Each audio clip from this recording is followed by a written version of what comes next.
প্রতিদিন ভোরে শহরের রাস্তায় দেখা মেলে এক বৃদ্ধ ট্যাক্সি চালকের, সালামত আলী। বয়স তার প্রায় ৬০ পেরিয়েছে, তবুও প্রতিদিন দাড়ি নিয়ে বের হন। জীবনভর কষ্ট করেই মেয়ে নীলাকে মানুষ করেছেন। নীলা আজ জেলা প্রশাসক, ডিসি নীলা রহমান। যখন কেউ সালামতকে জিজ্ঞেস করে, চাচা শুনেছি আপনার মেয়ে বড় অফিসার, তিনি গর্বে চোখে পানি নিয়ে বলেন, আমার মেয়ে আইনের মানুষ, অন্যায়ের বিরুদ্ধে লড়ে। নীলা তার বাবাকে বহুবার বলেছেন, বাবা এখন আর কাজ করতে হবে না, আমি আছি। কিন্তু সালামত আলীর উত্তর সবসময় একই, কাজ না করলে শরীর জং ধরে যায় মা। তার জীবনটা অভ্যাসে বাঁধা, সকালে ট্যাক্সি নিয়ে বেরোনো, রাতে ফিরে নামাজ পড়ে ঘুমানো। সেদিন বিকেলে আকাশ মেঘলা, সালামত আলী সাবাক থেকে উত্তরা যাচ্ছিলেন যাত্রী খুঁজে। হঠাৎ এক পুলিশ অফিসার তার ট্যাক্সির সামনে এসে দাঁড়ালো। এই বুড়ো, গাড়িটা চালাও, দেরি আছে। অফিসারের নাম এসআই রাকিব হোসেন। এলাকার সবাই জানে সে ভয়ঙ্কর। তার এক ফোনে দোকান বন্ধ হয়ে যায়, তার ইশারায় চাঁদা ওঠে। সালামত কিছু না বলে গাড়ি চালাতে লাগলেন। রাকিব সারাটা পথ ফোনে গালাগালি করছিল, এই শালার লাইসেন্স কই, কাল এক্সট্রা টাকা পাঠাস, না হলে দোকান উড়ায় দেব। গন্তব্যে পৌঁছার পর রাকিব গাড়ি থেকে নামল, কিন্তু ভাড়া দিল না। সালামত দ্বিধায় পড়লেন, ভাবলেন এত বড় অফিসারের কাছে ভাড়া চাইলে সমস্যা হবে কিনা। তারপরও সাহস করে বললেন, স্যার ভাড়াটা? রাকিব ঘুরে তাকালো, চোখে রাগের ঝিলিক। কি বললি তুই? আমার কাছে ভাড়া চাস? তুই জানিস আমি কে? সালামত কাঁপা গলায় বললেন, না মানে স্যার, একটু কষ্ট করে এনেছি তো। কথা শেষ করার আগেই রাকিব চিৎকার করে উঠল, চুপ কর বুড়া। এক চড় বসিয়ে দিল সালামতের গালে। এরপর বুট জুতো দিয়ে পেটে লাথি। সালামত মাটিতে পড়ে কাতরাচ্ছেন। রাস্তার পাশে লোক জমে গেছে। কেউ কেউ ভিডিও করছে, কেউ কেবল তাকিয়ে আছে, কিন্তু কেউ এগিয়ে এলো না। ভয়ে রাকিবের নাম শুনেই সবাই সরে দাঁড়ায়। ভিড়ের মাঝে দাঁড়িয়ে থাকা এক তরুণ, আরিয়ান, মোবাইলটা গোপনে তুলল। সে ভিডিও করল পুরো ঘটনাটা। আরিয়ান নীলার বিশ্ববিদ্যালয়ের পুরনো বন্ধু। সালামত চাচাকে সে চিনত। ভিডিওটা শেষ করে সঙ্গে সঙ্গে নীলাকে পাঠালো, দেখ নীলা, তোর বাবার সাথে কি করেছে ওই পুলিশ। নীলা তখন অফিসে এক গুরুত্বপূর্ণ মিটিংয়ের ফাইল দেখছিলেন। ফোনে নোটিফিকেশন এলো। আরিয়ানের নাম দেখে খুললেন। ভিডিওটা চালাতেই যেন পৃথিবী থেমে গেল। বাবা, যিনি তার জীবনের সবচেয়ে সম্মানিত মানুষ, রাস্তায় পড়ে আছেন। এক পুলিশ অফিসার লাথি মারছে। তার চোখে জল এসে গেল, বুকের ভেতর আগুন জ্বলে উঠল। সেই রাতেই নীলা এক সহকর্মীকে বললেন, জানতে হবে কে এই অফিসার। সহকর্মী বলল, ম্যাডাম ওই এলাকায় সবার আতঙ্ক, এসআই রাকিব। নীলা ঠান্ডা গলায় বললেন, তাহলে ওকে নিজের চোখে দেখতে হবে। বাড়ি ফিরে তিনি বাবাকে দেখলেন নিঃশব্দে বসে আছেন, মুখে আঘাতের দাগ, চোখে ক্লান্তি। নীলা পাশে বসে বললেন, বাবা কি হয়েছে? সালামত এড়াতে চাইলেন, না মা, কিছু না, রাস্তায় একটু পড়ে গিয়েছিলাম। নীলা ফোন বের করে ভিডিওটা চালিয়ে দেখালেন। সালামতের চোখ ছলছল করে উঠল। তিনি বললেন, আমি কিছু করিনি মা, শুধু ভাড়াটা চেয়েছিলাম। নীলা বাবার হাত ধরে বললেন, তোমার দোষ কিছু নেই, কিন্তু যিনি তোমার গায়ে হাত তুলেছেন, আমি তাকে আইনেই শিক্ষা দেব। পরদিন সকালে নীলা তার ডিসি পরিচয় গোপন করলেন। সালোয়ার কামিজ পরে চুল খোলা রেখে সাধারণ মানুষের মতো থানায় গেলেন, যেখানে রাকিব কর্মরত। ভেতরে ঢুকেই বললেন, একটা অভিযোগ লিখাতে চাই। ডিউটি অফিসার হেসে বলল, কিসের অভিযোগ? নীলা উত্তর দিলেন, এসআই রাকিব হোসেনের বিরুদ্ধে।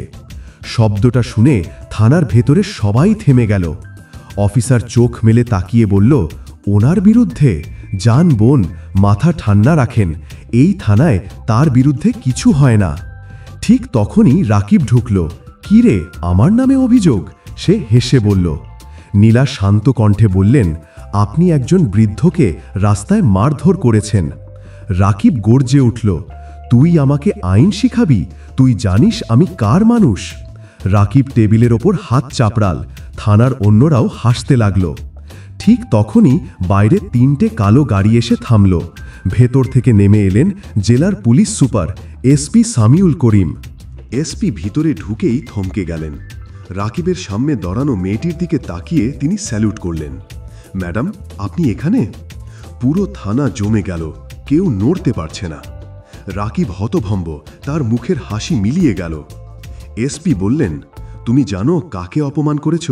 উনি জেলা প্রশাসক নীলা রহমান। নীলা ঠান্ডা গলায় বললেন, তুমি বুঝতেই পারোনি, কারণ তোমার চোখে ক্ষমতার পর্দা পড়েছে।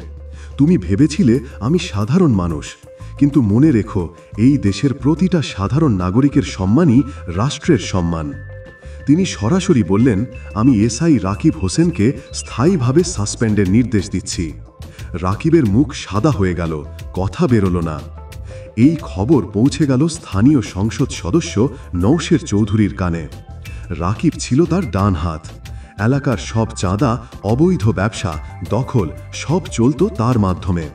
নওশের গর্জে উঠল, একটা ডিসি মেয়ের সাহস হয় কিভাবে আমার লোককে সরায়? আমি তাকে এমন শিক্ষা দেব যে সারা জীবন মনে রাখবে। নওশের সেই রাতেই রাকিবকে ফোন করল, চিন্তা করিস না, আমি ওর বাবার জীবন নরক বানিয়ে দেব। রাকিব বলল, স্যার, ডিসি ম্যাডাম শক্ত লোক, সাবধানে খেলতে হবে। নওশের বলল, তাই তো, কালই ওর বাবার নামে মামলা হবে। পরদিন ভোরে পুলিশ এসে সালামত আলীর ঘর ঘিরে ফেলল। তাকে থানায় নিয়ে গিয়ে জানানো হলো, আপনার বিরুদ্ধে হিট অ্যান্ড রান মামলা। একজন নাকি দেখেছে তার ট্যাক্সির ধাক্কায় এক পথচারী আহত। সালামত স্তব্ধ হয়ে গেলেন, আমি কিছুই করিনি। কিন্তু পুলিশ তখন ফাইল বানিয়ে ফেলেছে। নীলা খবরটা শুনে অফিসের চেয়ার ছেড়ে দাঁড়িয়ে গেলেন। তিনি বুঝে ফেললেন এটা রাকিব ও নওশেরের ফাঁদ। কিন্তু তিনি জানতেন, আবেগে নয়, আইনে জিততে হবে। সেই রাতেই তিনি নিজের বিশ্বস্ত অফিসারদের নিয়ে একটি টিম গঠন করলেন, অপারেশন সত্য। দলটির দায়িত্ব রাকিব ও নওশেরের দুর্নীতি, ঘুষ, অবৈধ ব্যবসার সব প্রমাণ সংগ্রহ করা। তারা কাজ শুরু করল। পুরনো ড্রাইভার, দোকানি, এমনকি থানা থেকে বরখাস্ত হওয়া কয়েকজন পুলিশকেও খুঁজে বের করল। প্রমাণ মিলল, রাকিব নিয়মিত চাঁদা তুলত, মানুষের উপর অত্যাচার করত, আর নওশের তার পেছনে দাঁড়িয়ে থাকত। নীলা নিজেও মাঠে নামলেন। তিনি হঠাৎ করে শহরের বিভিন্ন সরকারি দপ্তরে অভিযান চালালেন। ভূমি অফিস, ট্রেড লাইসেন্স বিভাগ, কর ফাইল সব জায়গায় গিয়ে দেখা গেল নওশের শত কোটি টাকার সরকারি জমি নিজের নামে লিখে রেখেছে। অসংখ্য ভুয়া কোম্পানির নামে ব্যাংক থেকে ঋণ নিয়েছে। এই সব তথ্য সংগ্রহ করা ছিল জীবন বাজি রাখা কাজ। নওশেরের লোকজন নীলাকে ভয় দেখানোর চেষ্টা করল, ফোনে হুমকি দিল, কিন্তু তিনি থামলেন না।